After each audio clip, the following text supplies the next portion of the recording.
ایک مخبوط الحواس شخص جس کا نام اشرف جلالی ہے، اس کو لاہور کے ایک ادارے میں اس نے برملا جناب سیدہ کی توہین کی، حضرت ابو طالب کی توہین کی، شیعوں کے ایمان پہ بحث کی، اور وہ بھونکتا رہا۔ لیکن جب اس کے رد عمل میں جواب آیا، جب ہم نے مذہب اور مکتب کے دفاع کے لیے ممبر سے آوازیں بلند کی گئیں تو پھر ان آوازوں کو دبانے کی کوشش کی گئی، پھر ان آوازوں کو ختم کرنے کی کوشش کی گئی۔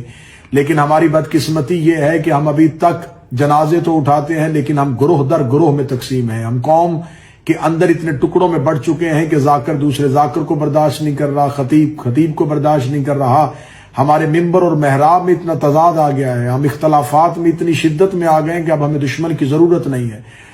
صبح جو جنازہ اٹھا ہے یہ جنازہ شہید کا ہے، لیکن یہ جنازہ کہاں تھا؟ یہ ممبر آل محمد میں مدحت آل محمد کی نوکری ادا کر رہا تھا۔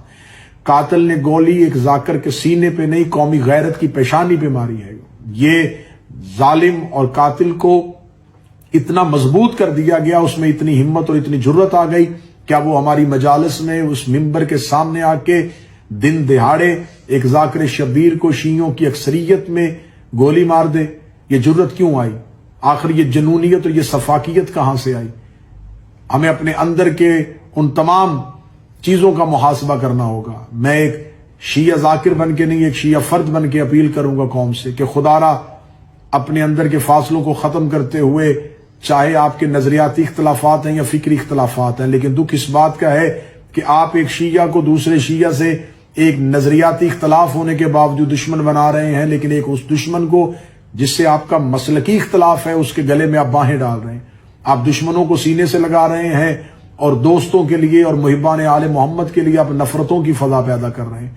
آپ ایک ذاکر سے دوسرے ذاکر کا بائیکاٹ برداشت کر رہے ہیں، ایک عزادار دوسرے عزادار کو برداشت نہیں کر رہا۔ مجالس جو ہیں وہ کمرشلزم کا شکار ہو گئی ہیں، بانیان اپنے نام کی تشہیر چاہتے ہیں، ذاکرین اپنے پیسے کے لیے جانا چاہتے ہیں۔ میں بڑے انتہائی افسوس کے ساتھ یہ بات کہوں گا کہ ایک فضا ایسی قائم کر دی گئی ہے، ایک ماحول ایسا قائم کر دیا گیا ہے کہ عزاداری میں روحانیت ختم ہوتی جا رہی ہے۔ ہماری عبادت جو ہے وہ جو آج تک تبلیغ کا ذریعہ تھی، آج وہ تنقید کے لیے کیوں ہو گئی ہے؟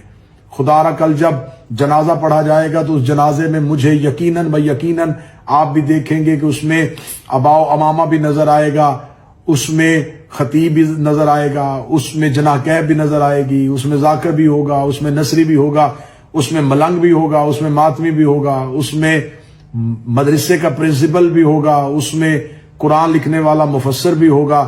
تو جب یہ تمام جنازوں پہ ایک دوسرے کے ساتھ کھڑے ہو سکتے ہیں تو کیا ہمیں اتحاد کے لیے کسی جنازے ہی کی ضرورت ہے؟ کیا ہمیں اتحاد اور اتفاق کے لیے ایک جنازہ ہی چاہیے؟ کیا ہم نماز جنازہ کے لیے ہی ایک خطیب اور ایک ذاکر کے ساتھ ایک عالم کو دیکھ سکتے ہیں، ایک ماتمی ملنگ کے ساتھ ایک علامہ کو دیکھ سکتے ہیں؟ کیا یہ اتفاق اور اتحاد ہمارے روزمرہ کی زندگی میں نہیں آ سکتا؟ اپنی ذات کی نفی کرتے ہوئے قوم کی وحدت کے لیے بہت تماشا ہو چکا، بہت قوم کی غیرت کے ساتھ کھیلا جا چکا، دشمن مضبوط ہوتا ہوتا ہماری مجالس میں ہمارے ممبر کے سامنے آ کے کھڑا ہو گیا ہے۔ خدا را ہم اپنے فاصلوں کو ختم کریں۔ میں سب سے پہلے اپنی ذات کو پیش کرتا ہوں، پھر تمام افراد سے یہ گزارش کروں گا بھائی بیٹا ہونے کی حیثیت سے اپنی ذات کی نفی کرتے ہوئے ایک دوسرے کے خلاف نفرت کے ماحول کو ختم کریں اور ایک دوسرے کے ساتھ اتحاد اور یکجہتی کی مثال بنتے ہوئے دشمن کو ایک ایسا جواب دیں تاکہ اس کو پتا چلے کہ ہماری مجالس، ہماری عزاداریاں لاوارث نہیں ہیں۔ کل شہید کا جنازہ ایک انتہائی ایسے اٹھایا جائے گا جیسے قومیں اپنے محسنوں کو الوداع کہتی ہیں۔ یقیناً ہم اپنے محسن کو الوداع کہیں گے اور اس کے مشن کو جاری و ساری رکھیں گے، چاہے اس کے لیے ہمیں مزید صعوبتیں برداشت کرنی پڑیں، لیکن علی ولی اللہ زندہ باد رہے گا، حق سیدہ بیان ہوتا رہے گا اور ماتم شبیر ہوتا رہے گا۔ السلام علیکم یا علی مدد۔